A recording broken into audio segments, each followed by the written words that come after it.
Defeating divorce. Understanding the opposite sex and saving your marriage. I'll teach you the tried and true and proven techniques in this video, which you are able to learn and employ immediately to better your love relationship and even your marriage. Defeating divorce. Understanding the opposite sex and saving your marriage. Chapter 1. The basics. Synopsis. There are some pretty heavy and deplorable numbers about relationships that have not worked out. While it is true that if just a little more effort and understanding were used, these relationships could have worked amazingly well.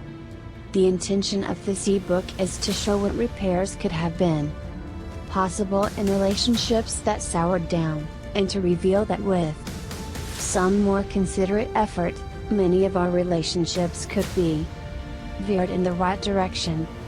This video shows you that men and women are fundamentally different, and we need to understand and accept these differences. We need to understand that there are different things that we look for in life, and even in a relationship, there are different things that a man and a woman look for in each other. If this one fundamental law of nature is kept in mind, then both genders would be able to live in better harmony with each other. Realizing our differences, we would be in better stead to become a unified whole. The basics. It takes time and it takes effort, but, most importantly, it takes a great deal of maturity and understanding. If we accept these differences in our partners, we will have more meaningful relationships. With this ebook, we are not trying to tell you to change what nature has made you as. That is not going to happen, but it is necessary to realize that your partner is a different person. It is not necessary that they should like the same things that you do and say the same things that you speak. At the same time,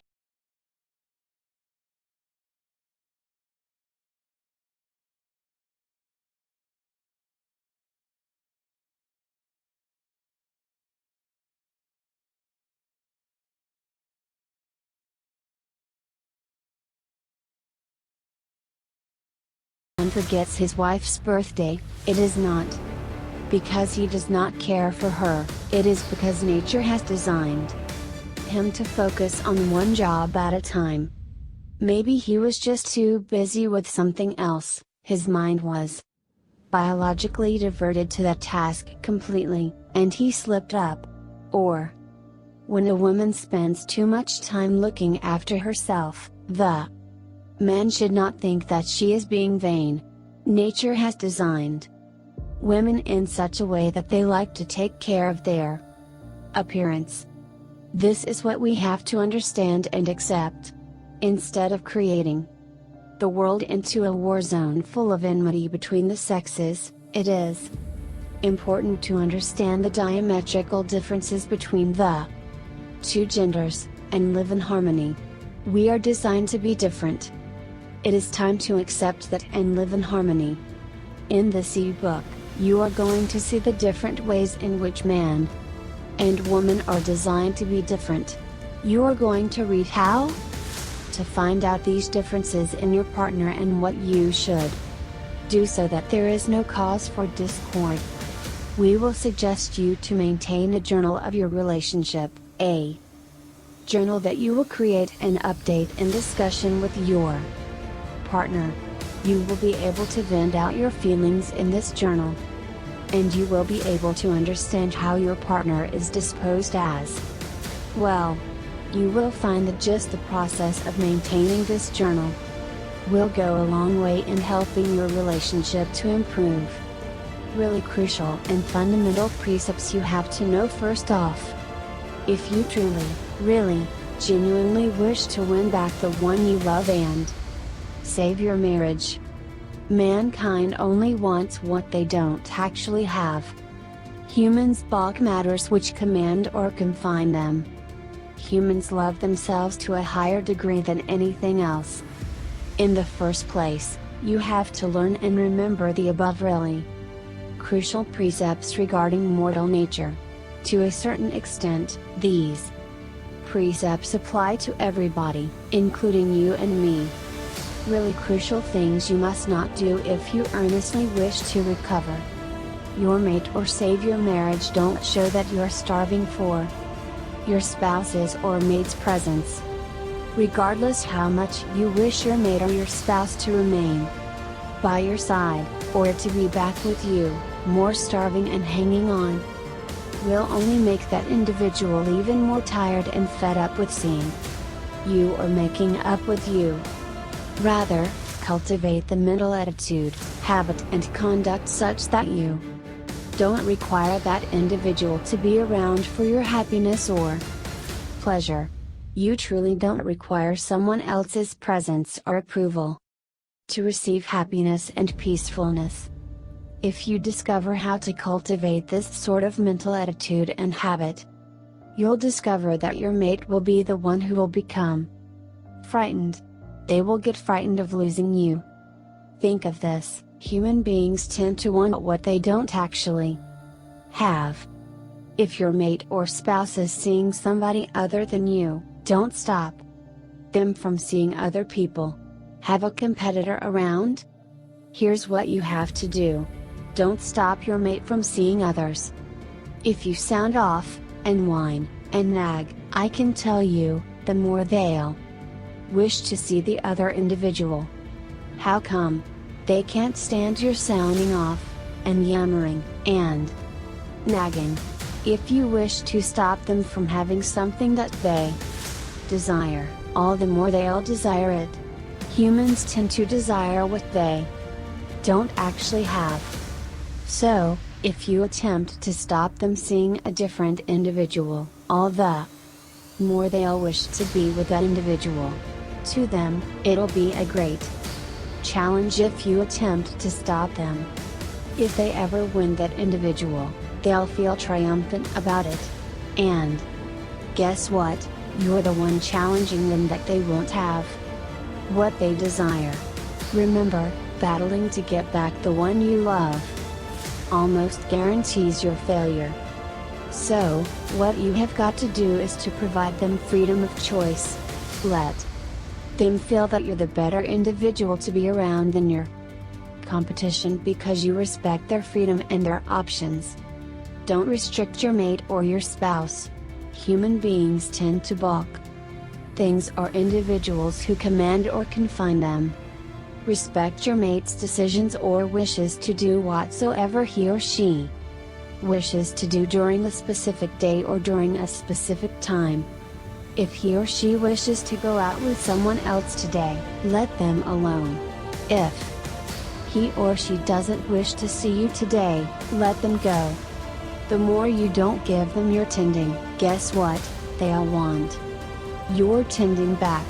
They'll begin wanting it. And they'll urgently want it back. The more you provide them attention, the more they'll feel that you wish to command them, to restrict them, and the result is, they'll balk it, they'll battle back. This will just hurt the relationship between the two of you. Chapter 2. Then and Now. Synopsis. Very few people may be totally happy with their lives today. Surely. Most lives today are shrouded by problems such as distrust among the partners, disagreements over slight issues, suspicions, ill will and even hatred.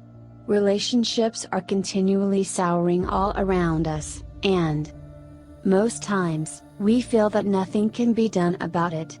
We resign ourselves by saying that it was meant to be that way. Life was completely different in the good old times, at least on the face of it. We weren't so technologically advanced back then, and maybe we gave more importance to our human relationships than we do today. Man needed woman and woman needed man more than they do today.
Once again, we see this very common scenario in the world around us today. Maybe in our own lives too. It is someone's wedding day. They look into each other's eyes and vow to be together until death do them part. Standing in front of the marriage celebrant, it is difficult to imagine how the two could ever not feel so in love as they do today. Yet 5, 10, 15 years later they are standing in front of a judge, and this time they are told they are divorced. It is not exactly the fairy tale ending they had anticipated all those years ago. This scenario is a reality for over 50% of couples who marry. While the length of the relationship may be different among couples, and there are other reasons for the divorce, the reality is, over half of all marriages will end in divorce. The statistics are worse for remarriages. It is a gloomy picture, and perhaps you're feeling depressed, wondering what hope your marriage or relationship has in the face of such statistics. The great thing about statistics is that there are good as well as bad statistics, and other statistics reveal that if a couple can work through the problems in their relationship, they can potentially bond stronger than ever and go on to have an even better relationship. Why is all this happening? Ultimately, it is our perceptions of what makes a good relationship and our expectations of our partner, which creates the friction in marriage. As we learn to understand why we have these expectations and how to challenge with them, we can look at our relationships with new eyes and appreciate them for what they are, rather than for what they are not. With this knowledge, all relationships potentially can move forward. Our ability to relate to each other has evolved over our lifetime. We learn by observing the culture we grew up in and through our life experiences. As children, we watch our parents and we see how they relate with each other.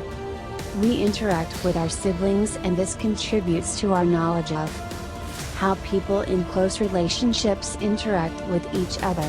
We learn from talking to our friends and often compare and contrast their experiences with our own.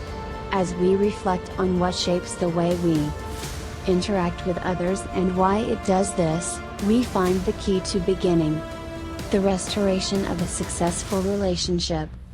Here are a couple of practical steps that may help the process. Try to do them together as a couple. Reflect on who you are and what has shaped your thoughts on life and relationships. Take a day or two to really think deeply about this and ask your partner the same questions. Compare their thoughts with yours.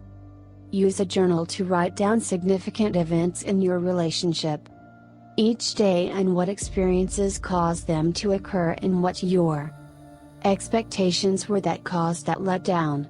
These events go a long way in reinforcing your relationships.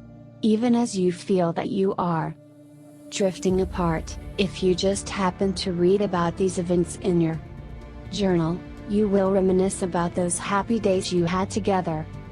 And perhaps you will have a change of heart. You will make an effort to patch up the relationship again. You will want to be together again, to relive those happy days, and somewhere deep inside, you will get the confidence that the situation is not as bleak as it appears on the outside.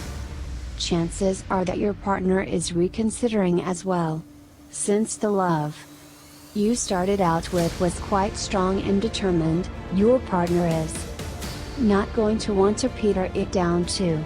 Sit together and think. Maybe a solution will emerge out of the entire morass. Maybe you will want to be together for life once again, just as you committed to each other during those marriage. But times have changed. We have become more mechanical, more materialistic. Our lives aren't as simple as they were before. Our obligations of the day aren't divided simply into work time and family time. Many more things vie for our attention each day. Still, the basic rules that were established back then are still quite prevalent. Gender roles were assigned to man and woman back then. All those centuries ago, and they still remain. Women live regardless. There are still gender roles that are prevalent. And this is more commonly seen when people are in a relationship. Until recently, humans traditionally mated for life with one and sometimes in polygamous societies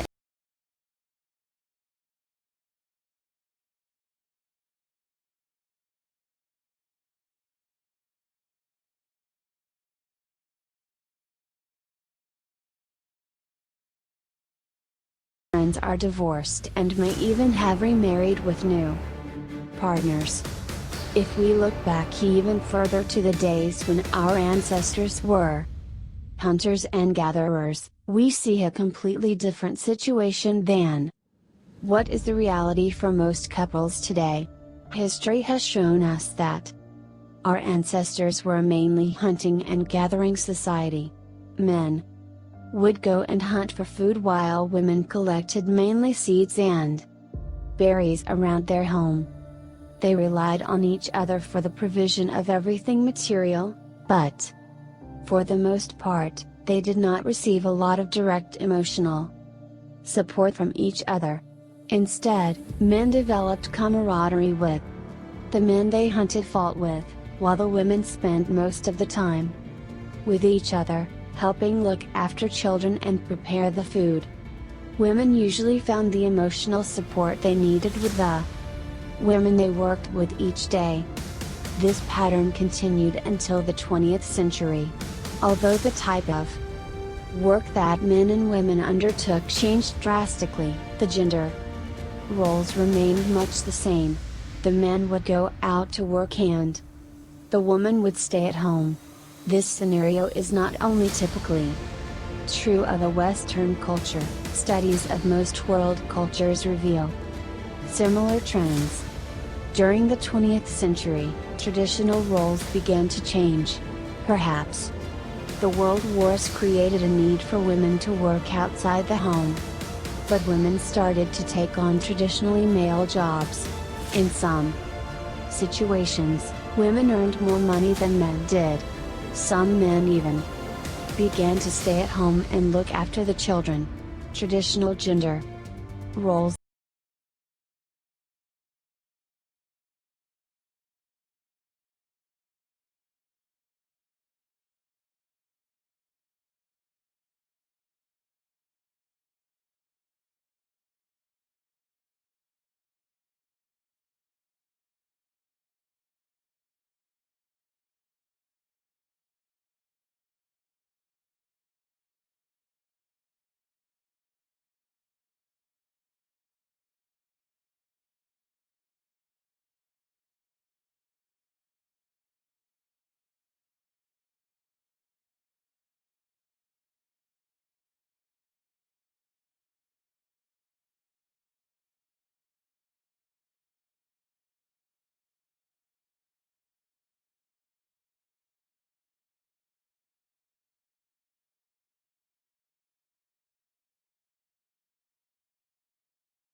think about. Nonetheless, you and your partner may like to reflect on this thought in your journals. Knowing how to identify and meet your personal own needs is the first step in healing a broken relationship. Chapter 3. Know the differences. Synopsis. Men and women comprehend emotion, communicating, sexuality, faithfulness, work and income because of the way they were socialized. And because they've been influenced by their own parents' perceptual experience. They bring in these ideas to the marriage and therefore have their own baggage of notions regarding what is passable and intolerable in a union, what they have to provide their mate and what to anticipate in return. There is a constant power struggle between the two human genders.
Work on. Don't sweat the little stuff is likely one advice that doesn't forever work for marriage, as it's crucial to observe the little stuff, if the marriage were to thrive. Most of the true work in relationships is coming about in more hushed moments and littler spaces. Illustrations would be putting off bringing up the bad garage door while your hubby is rushing to meet a deadline and has to cinder on his project for a couple of hours. Assisting the youngsters and keeping them away from the kitchen while your wife fixes supper. Offering to collect your hubby's shirts at the cleaners as he forgot to do it yesterday. Filling the car tank if you know that your hubby has to go out of town on a customer visit. Taking your wife dancing as she's always loved to dance even if you've two left feet and have always despised it. One thorn in a marriage is income. Chances are married persons have their own ways of spending and laying aside income. If both hubby and wife earn like wages, agree on how to break up the home expenses before marrying so no one feels betrayed or deprived financially. While it was alright to expect him to pay for supper and the film while you were going out, marriage calls for a real economic partnership. Or, if you understand that your hubby is especially averse to worthless shopping flings, make an attempt to cut down your buying trips and center on the necessities rather than on your impulses. Don't forget to talk about your investing preferences and attempt to stick with a budget and a savings plan. Work at keeping your partner perked up intellectually. If there's anything that grinds, it's a wife who perpetually discusses what's on sale and a hubby who knows zip but what teams made it to the playoffs this year. Retrospect to courtship days when both of you could talk till the wee hours of the morning as you were intrigued with what each of you performed in the office that day, in that book or film, etc. Enrich one another with your lives and vicarious experiences. Let the other know that you've a pursuit in life and what it has to provide. And make every effort not to be a dull spouse by reading more, trying out more, and living more. A lot of individuals state that youngsters put a damper on the union Who has time for passion and love when the youngsters are screaming their lungs out or running a 105-degree fever? Or when income has to be scrounged up to pay for teeth? Raising kids may turn us into impatient, stressed out organisms, so if engaging a sitter overnight won't interrupt the monthly budget, do so. And vanish, just the two of you. But don't utilize that time away from youngsters to sound off about each other's habits or to bring up past incidents. Rather than viewing marriage blessed with elevated points or fraught with crushed points, think about it instead as a series of landmarks. Landmarks have to be viewed as chances to make a union stronger and more fulfilling. These landmarks become clear at midlife, where couples have formulated a greater sense of time limits and an urgency in their want to make the most out of their union in their lives. The midlife years are an innate time for contemplations. Couples now have the benefit of being able to see where they've been, where they are, and where they wish to go.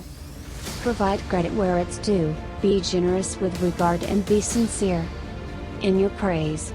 Do you occasionally discover yourself wishing that your mate would compliment you?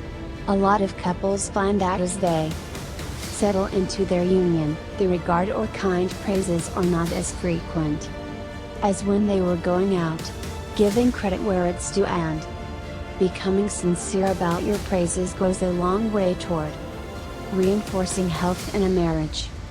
If you discover that your wife works religiously on the treadmill to avoid the weight, did you ever think that she's likely doing this to please you? Stating something like, "You're so disciplined in your attempts to accomplish your goals, I'm proud of you," will add to her self-assurance and reinforce her position that she's doing something that's fit and that you value. If your hubby is great at crunching numbers, praise him for his accomplishments at speedy calculation. Your astonishing with numbers will give him a feel of pride, and he will feel significant to you. Without doubt, a lot of authorities and marriage counselors will differ in opinion on how to save a marriage, but they all agree on the following fundamental components of a solid marriage. Only the words and the way they're conveyed are dissimilar. We are deigned to be different. Men and women have been compared to being residents of two different planets in a popular series of books currently on the market. The hypothesis of the author is that despite popular, modern thinking, men and women really are different. In fact, they do have a predisposition to think and act in a different way depending on whether we are male or female. This is because men and women really are made differently.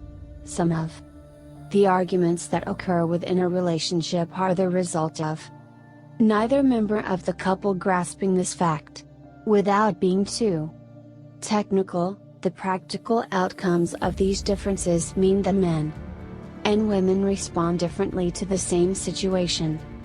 This is not because either member is uncaring, or forgetful, or in some way not responding to the needs of their partner. It simply means that in many cases they are incapable of being any different, simply because this is a gender-specific situation and not a personal one, where the power struggle begins and how to end it. Understanding that a man will always want to solve a problem rather than talk about it, and a woman will always want to talk it out in order to solve it, is important. Women often complain men don't want to listen to them talk about their problems, while their silent partners often wish that women would stop talking about the problem so they can solve it. The design of the male brain is specialized to focus on one job at a time, and to do that job well, the nervous system in his brain is wired so that he can see a problem, work out how to fix the problem, and then to fix it. His brain provides a man with the ability to think analytically, to work well with numbers and generally to complete complex tasks. Women, on the other hand, have a brain that is wired to multitask. Well, women tend to be able to do the washing, cook the dinner, and look after the children at the same time.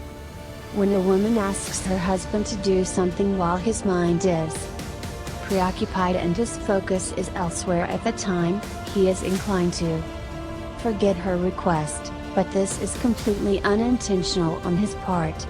He really did forget, not because he does not love her enough to carry out the request, but because his focus was in doing something else at the time she made the request. Understanding that there are important physiological differences, and hormonal ones, that drive the behavior of men and women is an important step in understanding that our partner's failure to meet our expectations are often unintentional. Once we can accept that, we can view the actions of our partners from another perspective. For your journals, discuss a recent misunderstanding you and your partner had fault with each other. Write about the differences between men and women and think about how your partner's actions in that situation that upset you may have been typical of the differences between genders rather than something personal they are doing wrong. Chapter 4. Mind your tongue. Synopsis. Things you utterly must not state if you truly wish to change the mind of your mate. Watch what you say.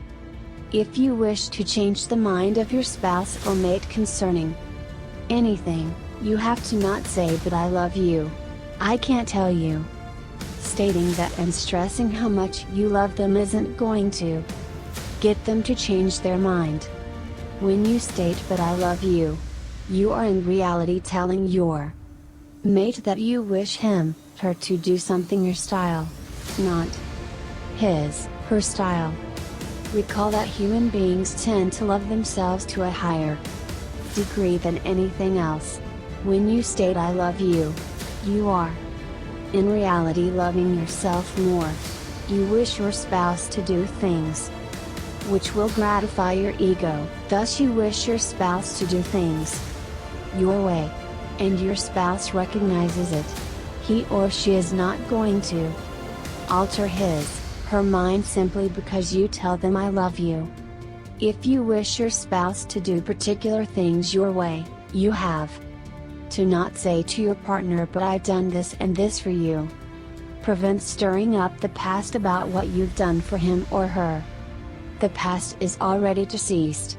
Stressing how much you've done for your spouse will only tell him, her that he or she has to do stuff your way because that's the price they have to ante up for all that you've helped them do in the past. The more you state this, the more your mate will wish to drift apart from you or leave you. He or she will be too frightened to be with you as they know their motion is restricted by how much they may repay you.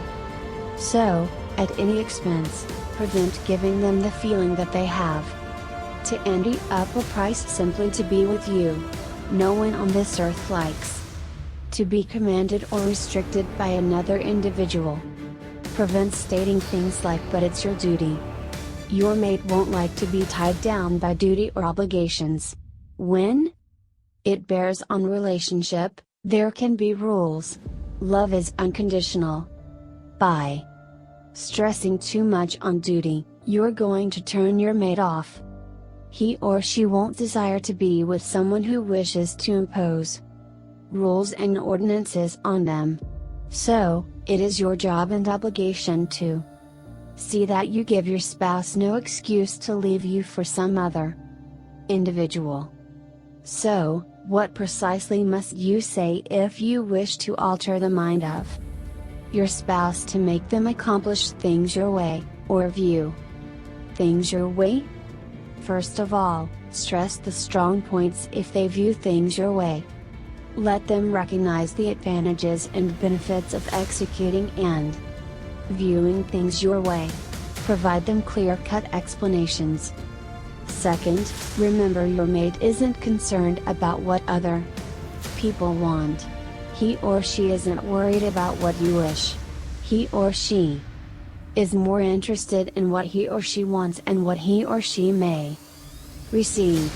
A lot of times, they're not against your thoughts, or whatever it is you need, but they're really against your pushing aside their freedom of choice. So, provide them what they desire. Provide them freedom of choice.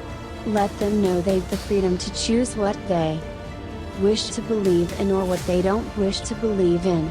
And let them know they've the freedom to decide what they wish to do and what they wish not to do. The magic words you are able to tell them are yes. I comprehend what you're saying. Why don't you try it/do it? Yes is the magic word which unites you and your partner right away. I comprehend demonstrates you're with your partner, you're hearing them out, and you honor their decision. Why don't you try it, do it, tells them you back their decision or choice, even though you're not in favor of it. If you're the competitor, always remember, the individual who may give your mate more freedom of choice will most likely be the one your mate wishes to be with most. If you bear all the above precepts in mind, you're likely to have more success in altering your mate's mind and make them accomplish things your way. Chapter 5. Thriving. Synopsis. Friends are evermore. Even if we move out of town or adopt residence abroad, we preserve our friendships. We surely don't divorce our friends just because of a misinterpretation, so if we addressed our spouse as a dear friend, we likely won't ever require a divorce lawyer and carry out the awful exercise of divorce. There is solid biological evidence in what we say. The difference between man and woman is not just a matter of conjecture, there is an actual hormonal reason for it. While men are driven by the robust testosterone hormone, a hormone that creates a kind of an aggressive edge, women are governed by the milder oxytocin hormone, which compels them to give and receive love and care. So, it is not just a superficial difference that the two sexes on this planet have. There is much more. The difference runs deep inside. It deals with the hormonal composition of the two genders. That's what makes us two different. If we want to survive on this planet, we will hardly be able to do it by living in isolation and thinking about our own selfish interests. Changing it. When two people in a relationship are under stress, little things often become major issues. Situations that at one stage would have been perhaps overlooked are now added to the list of things that the partner is doing wrong. Once a relationship reaches this point, it is very difficult for one or both partners to see the good things their partner can offer them in the relationship. Men and women are driven by their hormones. Testosterone, the male sex hormone, and oxytocin, the female sex hormone, each play extremely important roles in the way men and women act and react. Testosterone plants a desire in men to protect and provide for their wives. Oxytocin produces a strong need in women to nurture and care for others. Adequate levels of both hormones are essential to produce a feeling of well-being and contentment. When both partners have high hormonal levels, they deal with life and their relationships in a positive way. When the hormonal levels are diminished, stress levels are raised, leading to greater risk of conflict within the relationship. When couples had defined roles, it was easy for the couple to live their lives with these hormones operating naturally. The man in the relationship would go to work and earn enough money to sustain his family with a suitable lifestyle and all their needs. The woman in the relationship would stay home and care for her family. When couples are in a good relationship and understanding and responding to each other's needs physically, emotionally and socially, these hormones are produced in increasing quantities. Society and circumstances has changed the way we do things. Often, the man is no longer the sole provider and his wife may have a job, and yet still feel the need to nurture and care for her family. Both of these situations create tension. The man no longer feels his wife has the same need for his provision, something that would drive him to succeed in the past. The woman feels frustrated she still often has to go home and do much of the work around the house because her husband seems to prefer to go home and sit and read the newspaper or watch the television. Testosterone and oxytocin are produced differently in each partner. And once couples understand this, it will help change the way they view this scenario. In this scenario, each member of the couple is instinctively doing what is necessary for them to restore their hormonal levels. At the end of the day, both have returned home with depleted hormonal levels. To raise her levels, the woman needs to nurture and care, and give and receive love to stimulate oxytocin production. Relaxation is his way of increasing his hormonal levels. Spend some time reflecting on all your partner's positive qualities. Write them down in your journal and take some time every day to read them and reflect how much your partner adds to your life. Read more about the way our hormones influence our actions and reflect on this in your journal. Since love is less lasting and friendship more long-lasting, every endeavor must be made to make our mate isn't only a lover and a partner, but as well a friend. Friendship is observable manifestation of matureness. Marriage is a duty larger than life, and may be a source of bother or some joy. Only if we turn those bothers and joys into building blocks for a lasting friendship may we say that we've taken the firm path to a union made in heaven. If there's true friendship between hubby and wife, the marriage avoids ending up on the rocks.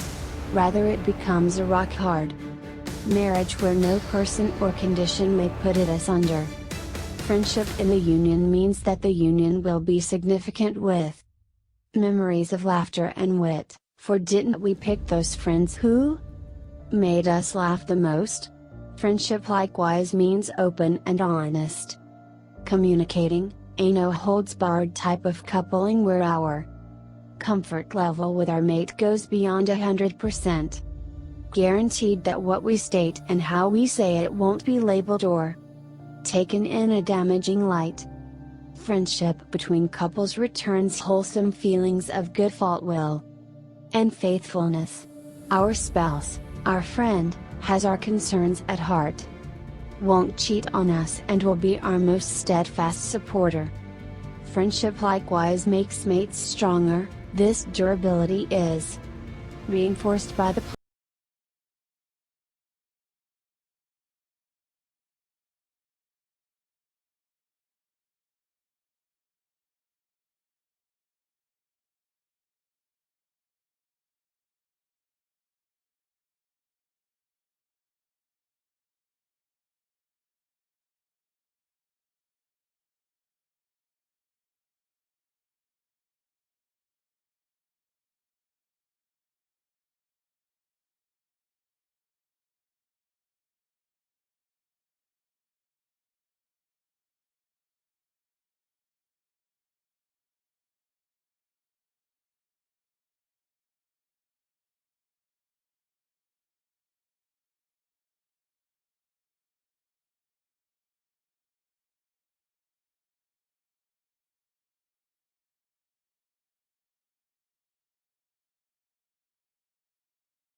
Be spot where we'll question our saneness, uncertain if we may truly hang in there.